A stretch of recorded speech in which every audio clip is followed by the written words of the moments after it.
साल 2016 की बात है। झारखंड के एक छोटे से इलाके में धनबाद से लगभग 40 किलोमीटर दूर एक पुरानी सड़क थी जिसे लोग काली सड़क कहते थे। दिन में वो बिल्कुल सामान्य लगती थी, पर रात होते ही लोग उस रास्ते से गुजरना पसंद नहीं करते थे। मैं उस समय एक प्राइवेट कंपनी में काम करता था। एक दिन ऑफिस का काम देर तक चल गया। जब मैं निकला, रात के 11 बज चुके थे। आखिरी बस जा चुकी थी। मेरे पास सिर्फ एक ही रास्ता था, काली सड़क से होकर बाइक चलाकर घर जाना। मैंने सोचा लोग बेकार में डरते हैं, भूत वूत कुछ नहीं होता, और मैं निकल पड़ा। सुनसान रास्ता, शहर की लाइट्स पीछे छूट गईं। सड़क धीरे धीरे अंधेरी होने लगी। दोनों तरफ घना जंगल था। स्ट्रीट लाइट्स भी बहुत कम थी। सिर्फ मेरी बाइक की हेडलाइट आगे का रास्ता दिखा रही थी। कुछ मिनट बाद मुझे अजीब सा एहसास होने लगा, जैसे कोई मुझे देख रहा हो।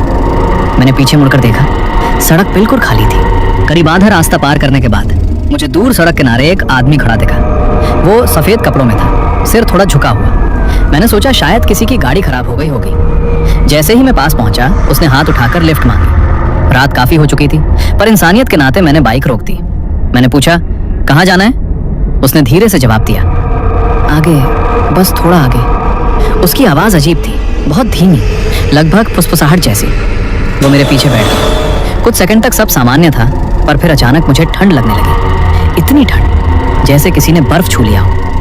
हवा बिल्कुल नहीं चल रही थी, फिर भी मेरे हाथ कांप रहे थे। मैंने बातचीत शुरू करने की कोशिश की, इतनी रात को यहाँ क्या कर रहे थे? कोई जवाब नहीं, सिर्फ खामोशी। मैंने बाइक के साइड मिरर में पीछे देखने की कोशिश की, और वहीं मेरी सांस रुक गई। मिरर में मैं अकेला था, पीछे कोई नहीं। मैंने तुरंत गर्दन घुमाई।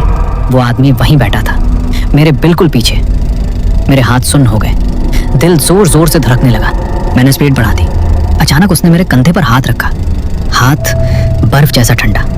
और पहली बार उसने साफ आवाज में कहा, धीरे चलाओ, हम पहुंचने वाले हैं। मेरे शरीर में सिहरन दौड़ गई। मैंने पूछा, कहाँ? वो बोला, जहां मैं मरा था। इतना सुनते ही मेरी बाइक खुद ब खुद बंद हो गई। इंजन बिल्कुल ठीक था, फिर भी स्टार्ट नहीं हो रही थी। सड़क के बीचों बीच में खड़ा था। मैंने हिम्मत करके पीछे देखा, सीट खाली थी। वो आदमी गायब था। तभी सड़क के किनारे मुझे एक टूटा हुआ पत्थर दिखा। उस पर मुरझाए फूल रखे थे और एक छोटी सी फोटो। मैंने मोबाइल की फ्लैशलाइट जलाई। फोटो में वही आदमी था। नीचे लिखा था, रमेश कुमार, सड़क दुर्घटना में मृत्यु 2014।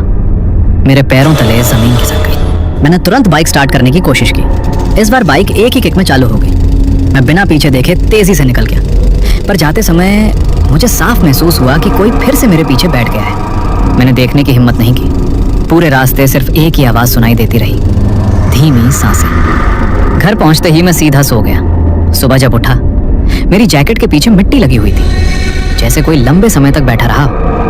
मैंने उस सड़क के बारे में लोगों से पूछा, तब पता चला 2 साल पहले उसी जगह एक आदमी की मौत हुई थी। कहते हैं वो हर गुजरने वाले से लिफ्ट मांगता है, और जो रुक जाता है उसे आखिरी सफर में साथ ले जाना चाहता है। आज भी मैं उस रास्ते से नहीं गुजरता, पर कभी कभी रात में बाइक चलाते समय मुझे पीछे सीट भारी लगती है, और साइड मिरर में एक पल के लिए लगता है कि मैं अकेला नहीं हूं।